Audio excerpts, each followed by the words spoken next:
funciona mucho en el contexto de lo educativo, porque si hablamos de un conocimiento que pues tiene que ver con una base de lo social. Usualmente insisto, cuando se habla en lo educativo de constructivismo, se dice que los estudiantes construyen su conocimiento, lo cual es una forma un poquito a la ligera de entender cómo precisamente interactuamos las personas que aprendemos. Se habla de los estudiantes, pero veámonos a todos en ese nivel, ¿no? Todos somos capaces de aprender, aunque no estemos en un aula, ¿no? Precisamente construimos el conocimiento, pero a partir de una realidad que es proporcionada. Interactuamos con la realidad y así es como nosotros nos vamos dando cuenta de cómo es comprendida, no solamente por nosotros, sino por otras personas. Regresemos un poquito al ejemplo de la bióloga, del biólogo que viene a apoyarnos para observar ciertos aspectos de la educación, ¿no? Del proceso educativo, digamos. Por ahí, un señor ruso, Vygotsky, propuso una teoría, bueno, un modelo sociocultural, decía, le llamaron, donde decía que el niño, el pequeñito, el niño pequeño, necesitaba de un andamiaje, pues ya sabemos, como esta estructura, ¿no? Ponía un ejemplo de un árbol donde pues el niño chiquito no va a alcanzar la manzana para bajarla y necesita de apoyo, necesita de un andamiaje. En un momento dado llega un adulto y va y estira la mano, le estira la mano, le baja la manzana y dice, "Ten". Y ahí le está diciendo así como de que, pues es que tienes que bajarla, pero el niño no puede, está chiquito, no puede bajarla. Entonces tiene que ver la manera de poder llegar hacia allá arriba. Lo que necesita no es que le bajen la manzana y ahí está, asunto arreglado. Lo que necesita es que le enseñen a subir para bajar la manzana. Entonces, este andamiaje, pues puede ser, perdón, de forma figurada y de forma aliterada, pues una posibilidad de darle la oportunidad de que agarre la manzana y entonces puede ser una construcción, puede ser literal, ponerle unos banquitos o unos ladrillos, yo qué sé, agarrarlo y todo, o enseñarle también a cómo puede trepar, etcétera. Si llevamos esto a la construcción del conocimiento, ¿no? Para hacerlo más ágil, el ejemplo, lo llevamos a la construcción del conocimiento, pues tenemos a los niños que les enseñan los profesores en el aula, los niños de primaria, que les están enseñando algún contenido, ¿no? Les están dando el andamiaje, pues, para la construcción de un conocimiento, donde quizás el objetivo no es bajar la manzana, sino comerla, pero el enseñarte a bajarla es como enseñarte a aprender. Es no solamente darte el conocimiento, es decir, el contenido de lo que dice un libro, sino qué es lo que está pasando para llegar a ese conocimiento. ¿Qué es lo que quiere decir ese conocimiento? Y ese andamiaje es súper importante, según lo planteaba Vygotsky, para que haciendo el ejemplo del niño y el estudiante, pues estos puedan construir su conocimiento. Así no van a necesitar ya de que llegue un adulto para bajarles la manzana o de que les pongan una mesita para que se suban. Ellos mismos serán capaces de ver cómo le hacen porque tienen el andamiaje, ya no es un andamiaje literal, sino conceptual, para poder entender lo que es esa información. El artículo que les pasé, ustedes pueden decirle ahí ¿cómo se llama? A la IA, que te da un resumen de esta cosa, ¿no? Pues está padre, puedes leer el resumen de, no sé, 200 palabras de un artículo de 20 páginas, pero eso te habrá proporcionado a ti el andamiaje para obtener el conocimiento, y eso es algo que debemos pensar muy seriamente, porque tampoco estoy diciendo, no, no, no, no puede ser la IA, pero ese es el tipo de preguntas que nos tenemos que hacer. Cuando hablamos de constructivismo, estamos hablando precisamente de cómo nosotros, ustedes y yo, nos aproximamos a la realidad, es decir, a un conocimiento, vamos a hacerlo el artículo, y cómo llegamos a obtener el conocimiento de ese artículo, de lo que contiene. ¿Será similar? Marta. Sí, doctor. En relación a lo que está comentando, ¿no? De que si mete un resumen a la IA y se lo va a dar, pues bueno, no hay un conocimiento como tal. Y eso, por ejemplo, en un ejemplo muy sencillo es de, ¿qué pasa si copias en un examen de matemáticas? Y pues tal vez apruebas hoy, pero mañana seguirás sin entender nada. El siguiente tema dependerá de este y ahí empezarás a sufrir más. Copiar te da una nota, pero no conocimiento. Y después dices, soy malo para las matemáticas, ¿no? Cuando en realidad nunca practicó. Y ahí entonces cada examen que se va evaluando dice, pues es una oportunidad, ¿no? Para detectar qué es lo que no se entiende. Entonces, si copias, vas a perder todo eso. Es como la IA, si lo pones en la IA, vas a perder toda esa oportunidad. Y a eso de reprobar, a muchos les da miedo, pero pues también te debe de dar más miedo copiar, ¿no? Entonces lo mejor es Te cacho. involucrarse con el contenido para poder entender algo, ¿no? Entonces, sí es cierto que aprender toma tiempo, pero pues ya viendo este resultado dices, pues copiar solo te va a retrasar el problema y la IA es lo que va a generar, retrasar un problema de lo que ya se están todos los chicos ahorita involucrando con ella. Claro, si no Sí, la saben utilizar, ¿verdad? claro, porque es una herramienta, ¿no? Gracias, Marta. Sí, bueno, precisamente ya lo dijo Marta, y muy atinadamente, porque precisamente lo que hace la IA es evitarnos, dirán, pues me ahorro el tiempo, pues a lo mejor te lo ahorras, pero también te está ahorrando pensar, ¿no? Está evitando que pienses, está evitando que reflexiones, que tomes estos procesos cognitivos de la concentración, de la atención, de la capacidad de síntesis que puede tener tu cerebro, y eso ya lo están revelando muchos estudios, ¿no? La capacidad de síntesis que tú puedes lograr, es decir, la forma de construir el conocimiento porque tienes el producto, porque, pues sí, te ahorraste los 3 horas, eso estoy seguro que sí.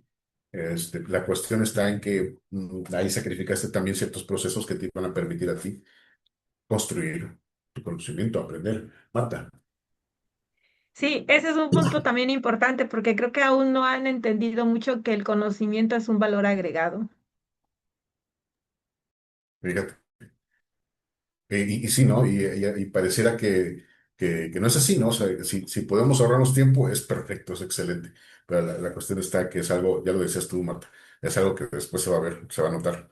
Y vas a llegar a un punto en el que eso no pueda ser sostenible, ¿no? O sea, va a llegar un punto en el que tanto rollo vamos a decirle de trampas, por hablar muy simple de ello, pues va a hacer que se note que hay ciertas lagunas allí. Es por eso que, y ya para terminar con lo de constructivismo, es por eso que la construcción del conocimiento, cuando hablamos de investigación de carácter cualitativo, es muy flexible, ¿no? Porque estamos hablando del conocimiento construido por determinadas personas, determinadas comunidades, y eso al final lo que nos va a decir es que estoy tratando de entender cómo lo hicieron ellos. Si yo me brinco los procedimientos o el proceso tal cual, pues a lo mejor no lo voy a entender y eso es muy comprensible, ¿no? Entender cómo le hacen los demás para generar su conocimiento aparte, es muy redituable en términos de maravillarte de cómo otros son capaces de conocerse, ¿no? De conocerse a sí mismos y de conocerse entre ellos como comunidad. Paso a la subjetividad. Esto como paradigma, hay que salirnos de lo que les explicaba hace ratito de que, pues no, pues es que esto es subjetivo, o sea, es que así lo dice Claudia, así lo dice Lulú, y pues así lo digo yo y cada quien con su verdad. No, aquí la subjetividad como paradigma es no solamente la construcción, desde el constructivismo como la construcción del conocimiento, aquí es la construcción de la realidad, cómo se observa y por supuesto, bueno, aquí lo dice, ¿no? La realidad se convierte en conocimiento. ¿Cómo esa realidad genera conocimientos? Podemos hablar, se me ocurre ahorita rápidamente, de cómo la realidad que viven ciertos pueblos con respecto a su acercamiento o alejamiento, más bien, del uso de las tecnologías, convierte su realidad en algo distinto que hace que la construcción de su conocimiento también y de su desarrollo como comunidad, pues también se divida, ¿no? También se termine por ser algo distinto a lo que nosotros entendemos, como este ejemplo que les decía de las culturas allí en el Amazonas. ¿Cuál sería el uso de las tecnologías? Quizás tecnologías primitivas, ¿no? Una lanza, un martillo, y eso habla de su desarrollo tecnológico, pero también habla de la realidad como la perciben. Ellos a lo mejor no necesitan un teléfono celular, no necesitan internet. ¿Para qué si todos viven allí, no? en esa comunidad. O sea, vamos, lo que quiero decir es que la manera en que la subjetividad es capaz de construir una realidad también te habla de cómo construye su conocimiento y de cómo lo interpretan, cómo lo transmiten entre ellos, entre esas comunidades. Estoy seguro que tendremos varios ejemplos, si nos ponemos a pensar, de cómo se transmiten estas cuestiones. Eh, Quizás podría abundar un poquito más, pero me parece que aquí podemos pasar al siguiente, porque también no quiero que me coma el tiempo y que nos dé chance. Pero bueno, la subjetividad creo que va quedando clara, ¿no? Porque viene la reflexividad. Y la cuestión con la reflexividad como paradigma, pues involucra esto que dice aquí pensamiento crítico, ¿no? La reflexión. Eh, Tal cual quisiera nada más mencionar con respecto a la reflexividad, que es una forma, digamos, de entender los procesos, no solamente decir, ah, sí, entiendo lo que le pasa a estas personas, ¿no? Lo que están diciendo. No lo entiendes realmente si no involucras, pues la gama de posibilidades, como les decía, de lo subjetivo. Le estaba diciendo de que incluye sus creencias, sus valores, la jerarquía de los valores que, pues luego nada más o sea, hablando de nuestras ciudades, nada más luego entre ciertas comunidades citadinas, la jerarquía de valores cambia, ¿no? Nada más ahí, imagínense con otras comunidades.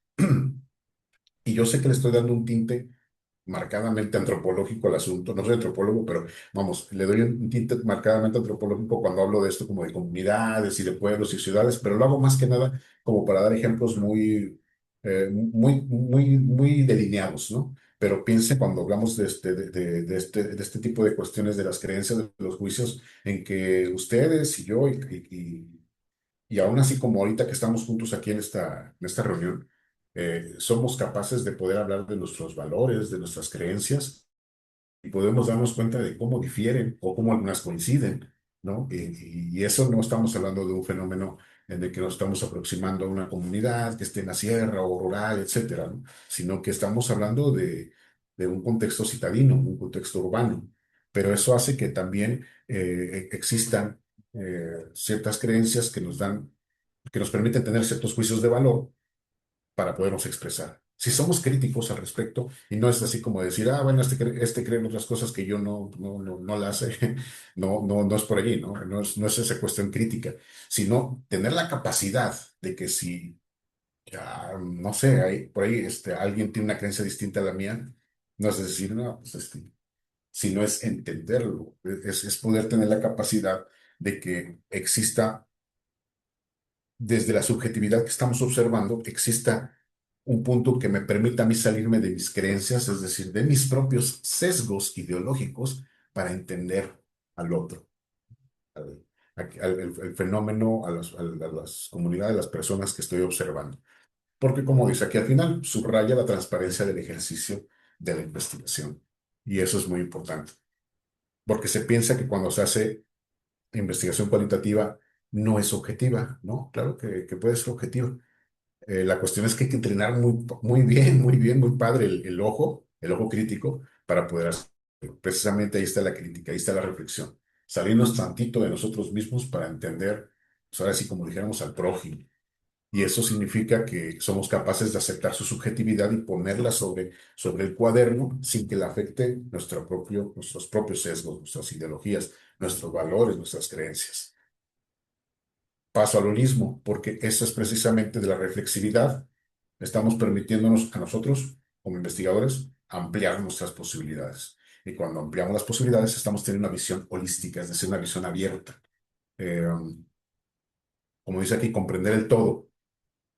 El holismo lo que busca es aperturar y no fragmentar, aunque a veces, y eso es lo que tendemos a hacer en nuestras disciplinas, fragmentamos, pero ¿por qué fragmentamos? Porque, otra vez, porque mi marco me lo pone así, ¿no? Y yo traigo aquí mi mochila con mis teorías y mis modelos y mis etcéteras, diferentes a los del otro compañero. Pero eso no quiere decir, regreso a lo anterior, que estemos como peleados, sino que nos podemos, órale, vente, vamos aquí a ver desde tu perspectiva y la mía, vamos a ver qué podemos lograr. Y eso es súper, alimenta mucho las posibilidades de la información con la que trabajamos.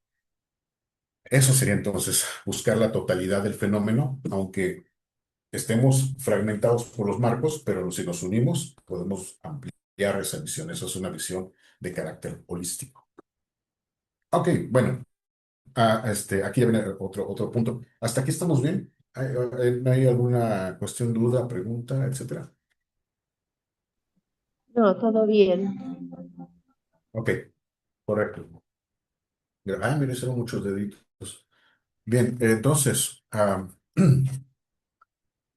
la etnografía, que ya por allí habíamos comentado, ¿no? Que les decía yo, parezco como antropólogo, ¿no? Porque ando con estos rollos, pero sí, la etnografía que viene de la antropología, la sociología, por supuesto, les digo que son, antropología y ecología son como hermanitas, pero antropología y sociología son las primas hermanas que siempre les da gusto verse cuando se encuentran que se distinguieron en un inicio por hacer estos estudios en comunidades, la etnografía, pero los métodos de la etnografía, y ahorita pasamos a los de la teoría fundada, claro, los métodos se proponen tener un conocimiento profundo, ¿no? Del fenómeno a observar.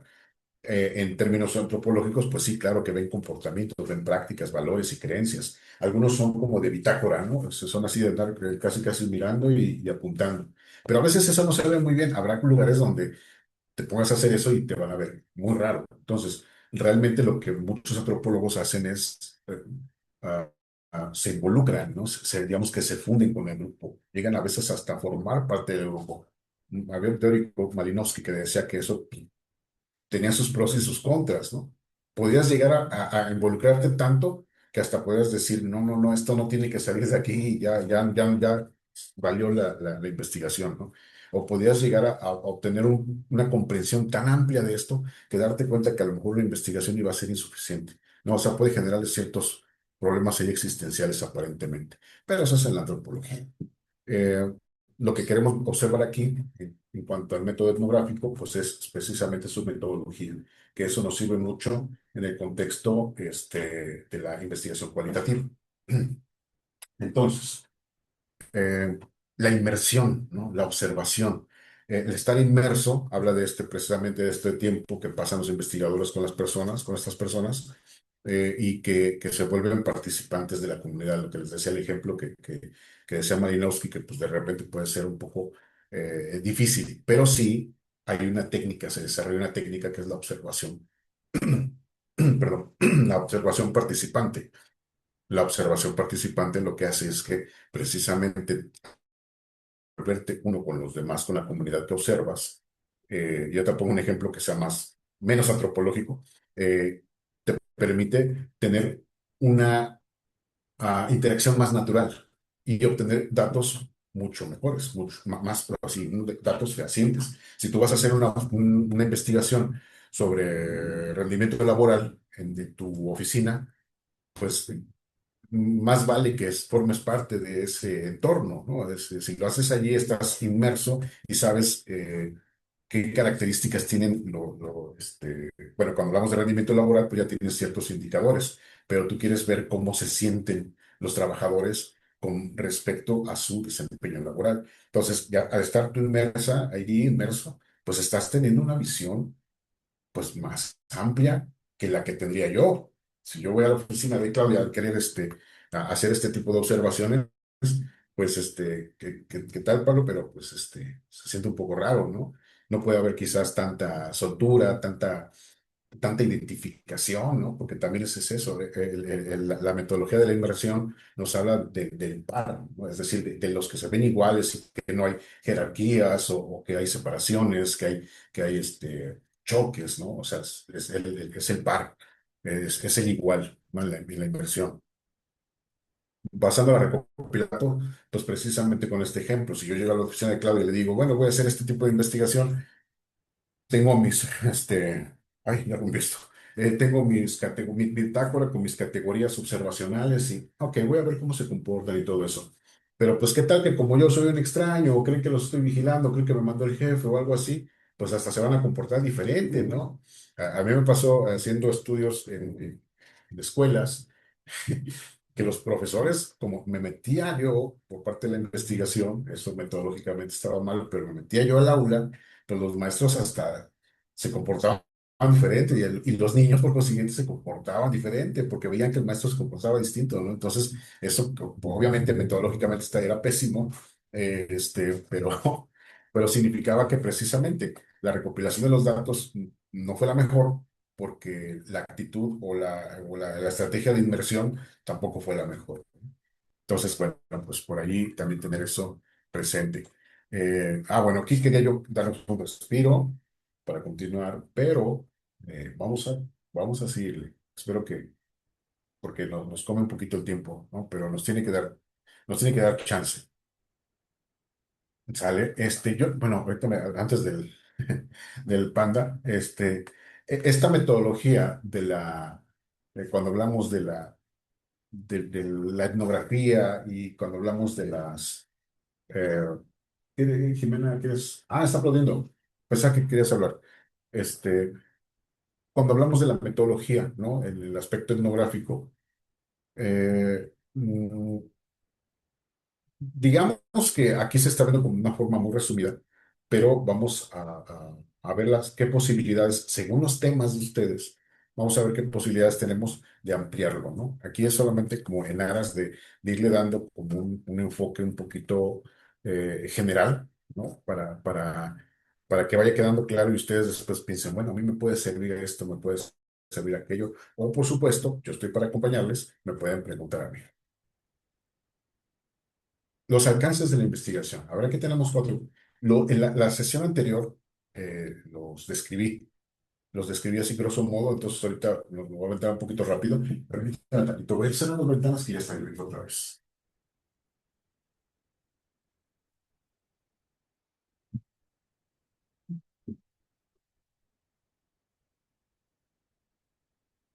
La semana pasada era el karaoke y ahora la lluvia. Bien, a ver, los alcances de la investigación, vamos a verlo como niveles, ¿no? Como si fuera un escaloncito, una escalerita, ¿no? Cuatro escalones. El nivel primario, digamos, es el nivel exploratorio, donde cuando no conocemos mucho o prácticamente nada del fenómeno, nos aproximamos a él viendo a ver qué información podemos obtener. Por lo general, digo, ahí no por lo general, ahí nunca se hipotetiza nada. No tenemos hipótesis porque no tenemos información. Esto ocurre con fenómenos nuevos sociales, no sé, podemos hablar. Últimamente se habla mucho de los incels, ¿no? De los grupos de redes sociales, digitales, en Internet en general, donde pues luego tienen ciertas actitudes que están, digamos, volviéndose emergentes porque derivan en agresiones en la vida real, etcétera, ¿no? Entonces, por ejemplo, de esto se pueden hacer, aunque ahorita ya están empezando a haber muchos estudios, claro está, la comunidad ya se ha puesto las pilas, pero digamos todavía el año pasado eran muy poquitos. Yo estuve en una revisión bibliográfica de estudios en enero del 25, todavía había muy poquitos. Sobre todo en Estados Unidos, ahí sí encontramos cerca de 1,000 documentos, pero todavía muy, muy esparcidos, muchos conceptos todavía no estaban bien definidos. Ahorita ya hay varios, ¿no? Entonces, muchas conceptualizaciones todavía eran vagas, no se distinguían, y entonces estábamos hablando de que se estaban haciendo precisamente estudios exploratorios acerca del tema. Eh, el siguiente escalón sería el descriptivo. Esto es precisamente cuando entras a observar el fenómeno y ya tienes algo de información, ya comenzaste a explorarlo, ya lo puedes reconocer y sobre todo diferenciar de otros, es decir, darle su lugar, su categoría, que eso es esencial en la investigación cualitativa, porque necesitamos también poder tener capacidad de discernimiento. Em, en el carácter descriptivo, a veces se pueden hacer hipótesis, a veces no. Se hacen hipótesis como para también generar guías de tránsito en la temática. Como ya empieza a haber un poquito más de información, necesitamos generar ciertas guías de tránsito, es decir, ciertas hipótesis, cierta información que nos dé chance, que nos permita es básicamente la linterna del camino, ¿no? Para que no nos desviemos tanto. Porque ahí insisto, al haber ya algo de información, el carácter descriptivo nos permite entonces observar el fenómeno y ser capaces nosotros de hacer una descripción de este. Ese sería el segundo escalón. El tercero ya es el aspecto correlacional de la investigación. Aquí ya estamos buscando relación entre variables, entre dos variables por lo general. Se espera que esa relación sea de causa-efecto.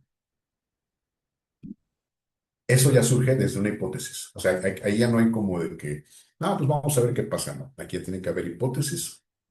El aspecto relacional, correlacional, aunque parte de una pregunta, es cómo se relaciona A con B. Si B X, o sea, si B pasa algo, ¿qué ocurre con C? ¿No? O sea, es estar hablando de dos variables y quizás hasta tres, ¿no? Pero eso ya es un poquito más complejo, ¿no? Y si seguimos con el ejemplo de estos grupos de los incels, no sé, em, cuáles son los factores que motivan a estos chicos a buscar agredir a la gente, ¿no? O qué factores son determinantes para generar acciones agresivas, cosas por el estilo. Estamos buscando A y B, la relación entre A y B. Correlación, por supuesto, hay una vieja regla en la estadística que correlación no significa causalidad, pero significa relación, ¿no? Siempre hay que tenerlo presente. En el aspecto cualitativo de la investigación, establecer correlaciones también se puede ayudar de herramientas estadísticas. No es que estén peleados, ¿no? Pero siempre es bueno saber cuáles son esos aspectos cualitativos, es decir, descriptivos, identitarios, yo qué sé, de las variables que se buscan correlacionar. Eh, Insisto con lo de la hipótesis nos da mucha orientación de qué queremos saber y de la delimitación de las variables.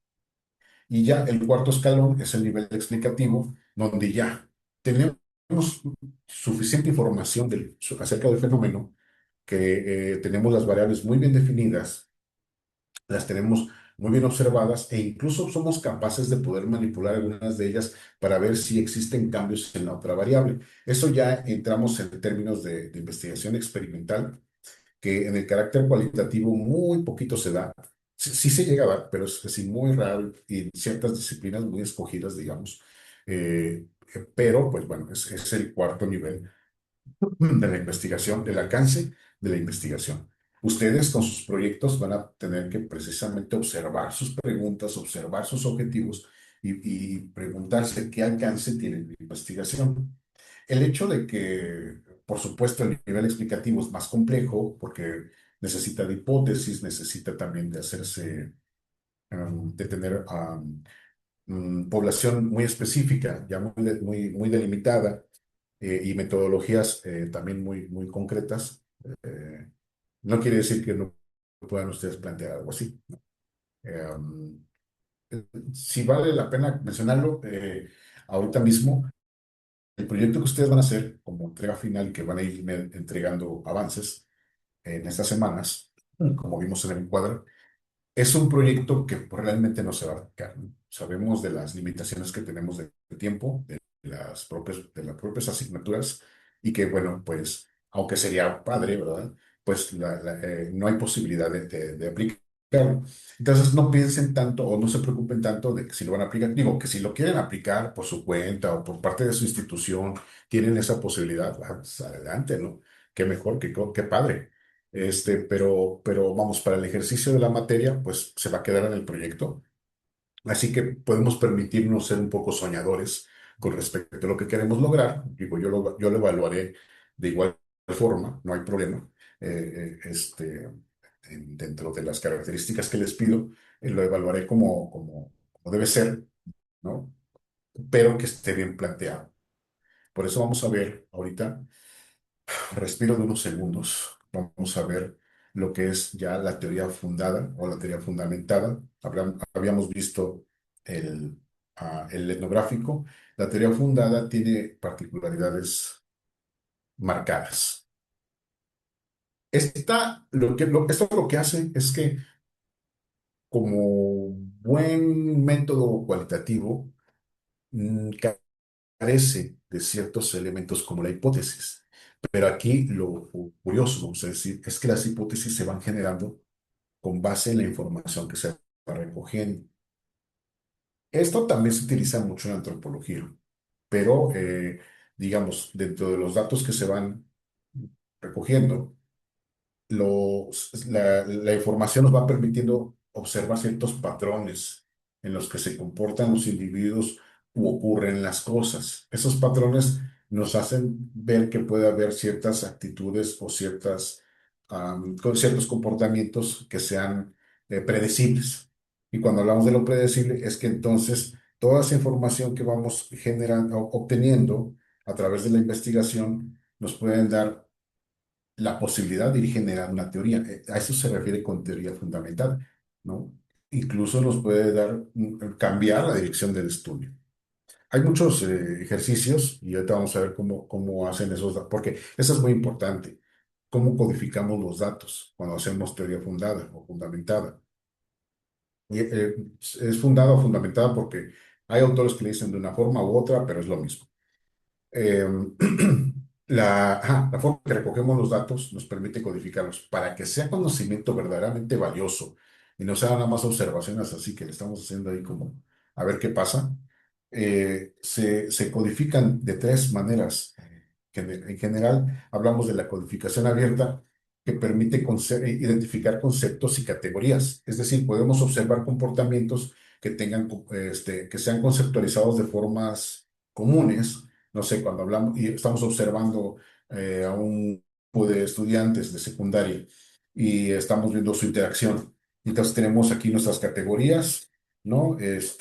Y el concepto que vemos es, por ejemplo, em, comportamiento agresivo, ¿no? Se tiene que definir qué es el comportamiento agresivo, por supuesto, previamente, pero cuando decimos aquí entre ustedes y yo que es comportamiento agresivo, todos tenemos una definición de ello, ¿no? Y seguramente estamos de acuerdo prácticamente todos en esas definiciones. Es decir, los conceptos y categorías que se codifican en el tipo abierto son conceptos que no son privativos de compartirse o de entenderse por otras personas. La codificación axial ya son las subcategorías que vienen de las categorías establecidas. Es decir, lo axial, pues, por el axis, por la división, si hablamos otra vez, ¿no? El ejemplo de comportamiento agresivo. En la codificación axial lo que hace es decirnos qué tipos, o preguntarnos más bien, qué tipos de agresión, de comportamiento agresivo. Si yo digo concepto de comportamiento agresivo, la codificación axial es cuál, golpes, insultos, los dos, no sé, ¿no? Se pueden hacer varias divisiones. Esa es la codificación axial. Y está la codificación selectiva. Eso ya es una refinación de categorías que ya no se comparte el concepto. Seguimos con el ejemplo de comportamiento agresivo, que aquí todos ustedes podemos platicar y quedar de acuerdo, pero si de repente yo estoy trabajando esta investigación con Marta, ya refinamos los conceptos de una manera que a lo mejor los platicamos aquí en el grupo y ya no es igual. Ya no hay, no es lo mismo porque al refinar las categorías podemos decir que atienden a lo que queremos observar. No es nada más ver, como les decía yo, ¿no? Cómo se comportan estos chicos, es la parte general. Cómo se comportan estos chicos, sino perdón, cómo se comportan y qué aspectos de su comportamiento tienen en este caso agresión. Entonces ya empezamos a hacer la codificación axial. Puede ser verbal, física, vamos a decir así, ¿no?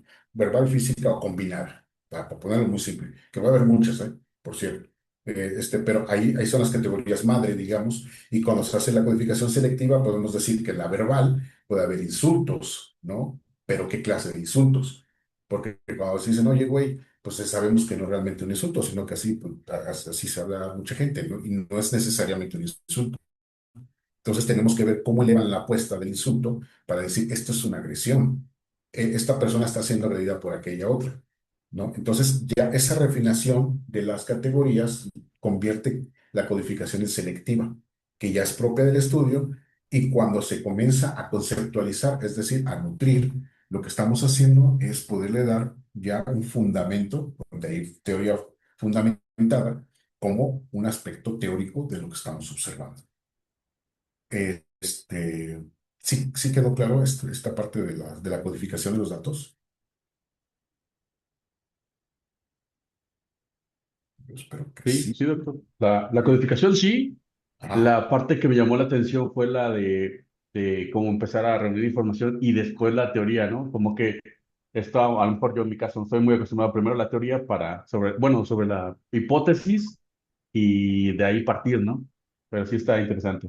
Ah, ok. Sí, qué bueno que lo mencionas porque precisamente anteriormente les decía, ¿no? Esta cuestión de la teoría fundada o fundamentada, aquí lo veíamos, ¿no? No parte de hipótesis predeterminadas, ¿no? Eso es interesante, Adrián, porque lo que estamos haciendo es generar información, obtener información para ir construyendo la teoría, ¿no? Es una forma atípica, como estamos acostumbrados, usualmente es también es arriesgada, la teoría fundamental es arriesgada porque sí requiere de mucho cuidado. Pero, y les platico de la codificación de los datos porque precisamente bajo ese esquema de trabajo es que se comienza a generar la teoría. Y es atípico, ajá, en efecto, pero sí es, precisamente por eso les pregunto, ¿no? Porque yo sé que como que voltea un poquito a lo que estamos acostumbrados, pero es así como trabaja la teoría fundamental. Pero bien, bueno, pues continuamos, porque ya vamos a pasar a parte del proyecto. Tenemos todavía unos minutos, así que ya casi acabamos, ya casi continúa el sábado. Entonces, vamos a pasar a lo del proyecto. Quisiera avanzar con esto para que lo que les pida yo ahorita para la actividad 2 pueda ir un poquito más pensado, ¿no? Yo quisiera hacer un apunte. Por ahí ya me lanzaron una propuesta para un tema, ¿no? Y la, Ujú.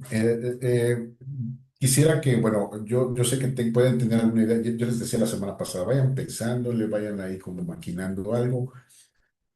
Me gustaría que tuviéramos más tiempo para quizás platicarlo, pero ahorita vamos a generar una dinámica para ello, para hacerlo ya posterior a la clase en la semana.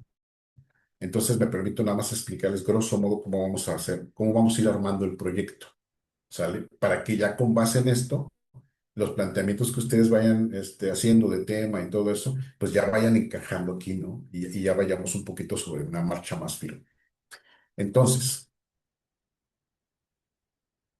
am, les decía yo hace ratito, el proyecto es, aunque no se va a aplicar, vamos a dejarlo en proyecto, sí debe llevar puntos muy, muy, muy específicos. Yo no sé si ya llevaron la materia de investigación cuantitativa o no, pero eso realmente no importa mucho, pero si ya la llevaron, pues ya tienen un referente de cómo es, ¿ok? Ya tienen un referente de cómo es esto y entonces también no voy tan a la deriva, ¿no? No voy tan abierto, digamos. Entonces, aquí el proyecto, ya ustedes tendrán idea de lo que pueden ser estos aspectos, ¿no? Solamente los voy a manejar, digamos, ahorita en una narrativa estrictamente dirigida a la investigación cualitativa. El planteamiento del problema es el primero. Digamos, la búsqueda de una problemática, de un problema, perdón, pues hay problemas, hay muchos, ¿no? Dirían, me decía un maestro, problemas hay muchos, ¿no? Tienes que saber cuál es el tuyo. Y en efecto, ¿no? Cuando hablamos de la investigación cualitativa, tenemos que estar viendo estos planteamientos, primeros planteamientos acerca de, claro, de preferencia siempre que sea una preocupación nuestra. Cuando hablamos de problemas así, otra vez, hay muchos. Si yo pongo un ejemplo, puedo hablar del problema del tráfico. Y yo sé que el tráfico aquí en Jalapa eh, es problemático, pero seguramente también es problemático en Orizaba, en Colima, en las ciudades donde ustedes se encuentran, en los estados donde ustedes se encuentran. Hablar de un problema sí es hablar de un problema generalizado en toda la República Mexicana y que también implica ciertas particularidades. Ahí es cuando se vuelve una problemática. Es decir, tú tienes el problema del tráfico, pero la problemática puede ser el tráfico y les puedo decir así, en mi colonia, ¿no? Aquí en la colonia Progreso, el tráfico impide que pasan los automóviles del hospital de cancerología e impide el paso de los peatones, de los niños para ir a la escuela. Ah, bueno, entonces ahí ya estoy haciendo estoy hablando de una problemática ya específica. Ya no solo el problema del tráfico, es la problemática que estoy observando yo a mi alrededor.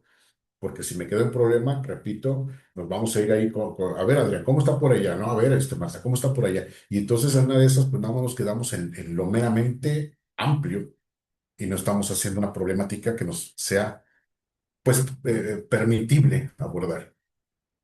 Cuando llegamos a esa problemática, ya les dije, no, pues es que aquí el paso peatonal se tapa porque se, pues, X, Y, Z, los carros, etcétera. Entonces yo hago una problematización. Si lo podemos decir es problema, problemática y problematización. La problematización ahora será el acceso de los peatones a la vía pública se ve interrumpida por el tráfico que ocurre en el paso del Hospital de Cancerología y los negocios que rodean la avenida, ¿no? Entonces, ahí ya hice una problemática, ya estoy diciendo qué es específicamente lo que estoy planteando como problema. Me regreso a esto, al planteamiento del problema. Dice aquí, un problema es un enunciado o una oración interrogativa que está preguntando qué relación existe entre dos o más variables. Esto es, regreso a mi ejemplo, ya problematizado, ¿no? Recordemos que de problemática, problema, perdón, problema, problemática, problematización. De mi problematización ya tengo dos variables. El paso peatonal, y el paso peatonal soy yo y son los niños que van a la primaria, etcétera, etcétera. Ese es el paso, el paso de los otros, los peatones. Como variable en relación con la otra variable que es el tráfico de la zona, ¿sí? De los papás que van a dejar a la primaria, de los trabajadores que están aquí en cancerología, en el sector salud, de los trabajadores de los puestos de comida que están en la avenida, etcétera, etcétera. Yo estoy viéndolo en relación al tráfico que se hace y el paso peatonal. Estoy haciendo una problematización y claro, mi ejemplo es un poquito burdo ahorita, pero estoy haciendo una problematización de una situación que todos podemos reconocer y que puede tener varias formas de aproximarse, ¿no? A un team más lo que voy a pedirles a un tránsito, a la oficina de tránsito que me paren aquí en la esquina un poli que le dé el paso a los niños para cuando a la escuela, ¿no? O que haga que fluya el tráfico, etcétera. O sea, también es una cosa como sencilla de resolver, ¿no? Pero solamente es en aras de poner un ejemplo. Entonces, ¿qué relación existe entre estas variables, dos o más variables? Y la respuesta va a ser eso de lo que se está queriendo hacer o se está buscando en la investigación. ¿Ok? Si este problema lo tenemos bien definido y bien planteado, ya tenemos la mitad. Eso sí se los aseguro, ¿eh? Cuando he participado en investigaciones, es real, ¿eh? O sea, tenemos bien planteado todo esto, la mitad ya está hecha, la mitad, porque ya todo es más sedita, es conseguir la información. Eso es totalmente real. El planteamiento entonces debe implicar la posibilidad de realizar una prueba empírica o una recolección o recogida de datos. Esta recolección de los datos eh, y la prueba empírica se mueven mucho en el aspecto de lo cuantitativo también, ¿no? Lo dejé aquí, lo puse así, tal cual, porque en el aspecto cualitativo también, como les dije, podemos llegar a tener una hipótesis y aquí también podemos llegar a hacer, así como podemos tener hipótesis, también podemos llegar a tener pruebas de carácter empírico, como entrevistas no estructuradas, como observación de campo, etcétera, ¿no? O sea, hay formas de recoger datos. Y los elementos para plantear un problema de investigación son estos tres, y los tres están relacionados, ¿eh? No van por separado. La investigación va a perseguir objetivos. Una cosa es el problema, problemática, problematización, y otra cosa también es cómo planteamos los objetivos. Sin embargo, van unidos. Nuestra problematización tiene que ver no solamente las variables en conjunto, sino que también se permite observar hasta dónde podemos llegar con ellas. Cuando hablamos de objetivos, perdón, estamos hablando a la par, eso es muy importante. Objetivos, preguntas de investigación y la justificación del estudio. Ahorita vamos a dejar la justificación a un ladito, tantito. Nos quedamos con los objetivos y con las preguntas. Cuando hemos sido capaces de definir una problemática, también tenemos la posibilidad de hacer una pregunta de investigación. Si yo vuelvo a mi ejemplo del tráfico, se puede resolver el problema del paso peatonal de los niños que van a la primaria y no sé qué. Me estoy preguntando si es algo que se puede resolver. Me estoy preguntando si es algo que puedo solucionar a partir de una investigación, a partir de una pregunta de investigación. Eh, esa es la cuestión acá. La investigación parte, y, ¿no? Tenemos una pregunta de investigación, de ahí se suelta. Eh, bueno, aquí les puse que se recomienda una pregunta general. Es que he visto trabajos donde se hacen hasta tres preguntas generales y eso a veces causa ruido con las preguntas que se derivan de ella. Hay una pregunta general y hay preguntas de investigación. Y a veces las preguntas, si tienes tres preguntas, ¿no? Generales. Y luego se sacan tres, cuatro preguntas de cada una de las generales, entonces tienes 12 preguntas por ahí que resolver. Y eso ya, mm, se los digo con la experiencia, o sea, acusa a la posibilidad de que te salga pésima la investigación que estás haciendo porque apertura mucho la problemática. Por supuesto que hay unas que son muy controladas, por lo general de aspecto cuantitativo, que sí tiene varias, no solamente varias preguntas, sino variables, ¿no?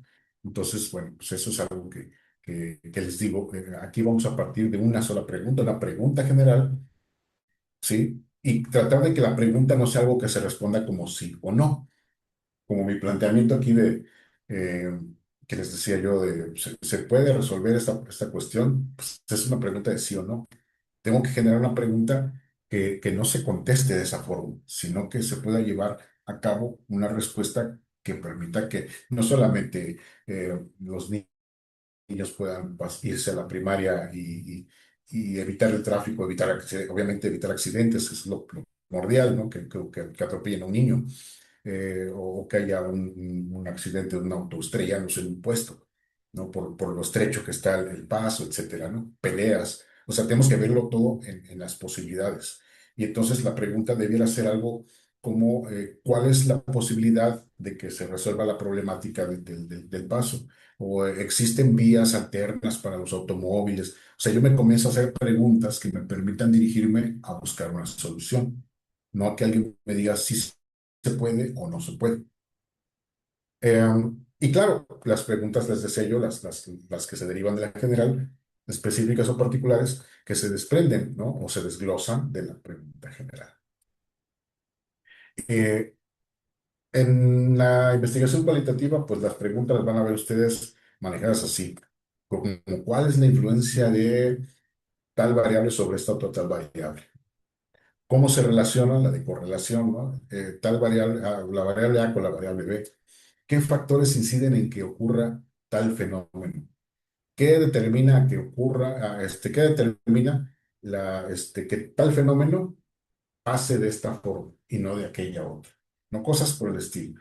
Eh, hay muchos temas y yo sí me parece que aquí nos podemos extender bastante, pero les quiero pedir en este momento que vayan pensando entonces para actividad de entrega, y les recuerdo que la fecha límite es el viernes, el siguiente viernes, que es 29, viernes 29 de mayo, la entrega, pues vayan pensando en cuál es la temática que ustedes quieren plantear y que vayan formulando preguntas de investigación, porque la siguiente sesión nos vamos a dar la tarea de irlas planteando por aquí. Dímelo. Doctor, por ejemplo, yo ya había pensado desde la semana pasada una propuesta que en cuestión, por ejemplo, con nosotros, pues nosotros abrimos la carrera de ingeniería logística y llevamos poquitos semestres. Entonces, lo que hemos notado en general, pues es la motivación que los muchachos tienen, ¿verdad? Para continuar con los estudios, sobre todo los que llegaron a esa carrera, pues como que vienen todavía muy desubicados. Yo, por ejemplo, la propuesta del proyecto había sido factores que influyen en la motivación y permanencia académica de los estudiantes de ingeniería en logística del Tecnológico de Durango. No sé si esté bien el tema para la investigación. Ok, Lulu. Sí, suena como algo que se puede trabajar a nivel cualitativo, ¿sí? Puedes a partir de eso, de ese planteamiento, obviamente ya lo revisaremos y todo eso, por supuesto. pero digamos que puedes ir partiendo de ese planteamiento para que llegues al punto en el que se pueda generar preguntas y objetivos, que es lo que les quiero pedir. Pero te funciona, Lulu, sí, ¿cómo no? Este, sí, no hay de qué.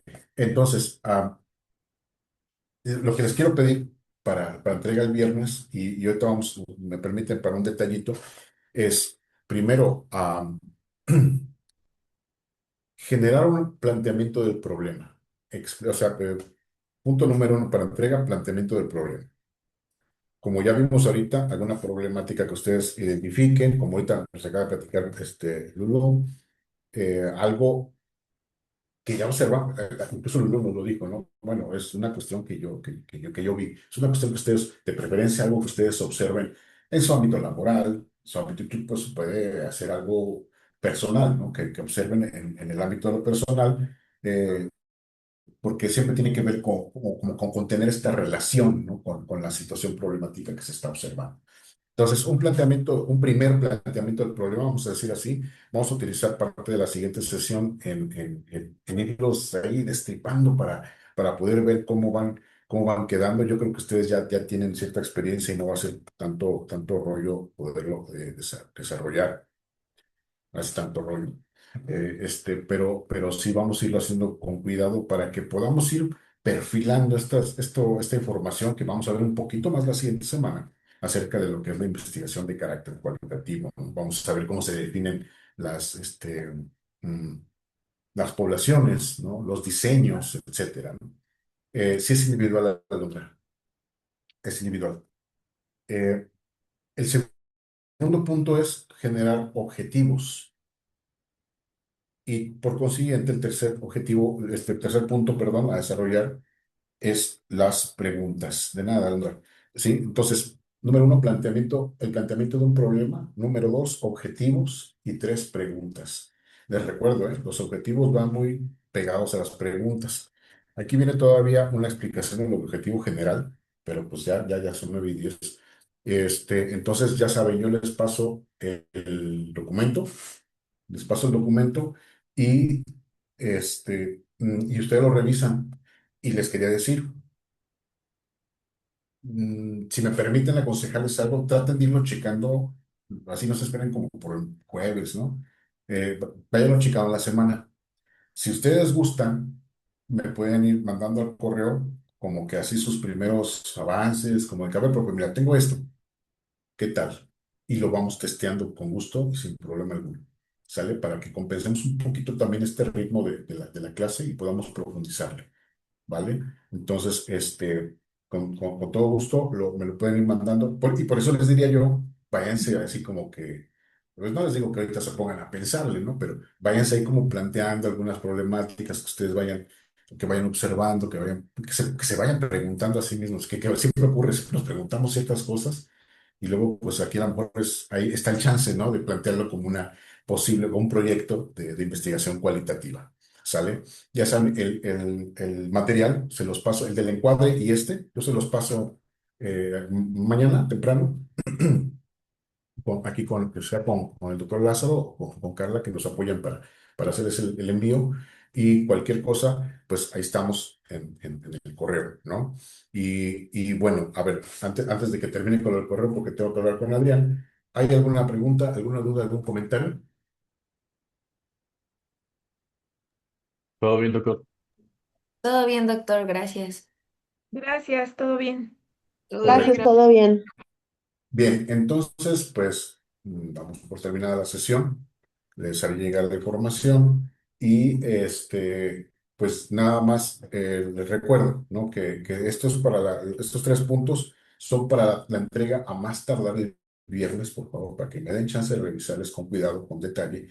Y am, y si les decía, estos avances que vayan teniendo, pues voy a tratar de estar pendiente de irles dando retroalimentación. Pero por ahí, de repente, aguántenme, porque luego sí me tarda un poquito en lo que llego a casa y todo eso y reviso. Entonces, de repente me puedo tardar un poquito, pero créanme que voy a estar bien pendiente de lo que ustedes manden, para que lo vayamos moderando, padre, ¿no? Para que vaya quedando bien. Y estemos contentos con lo que vaya quedando.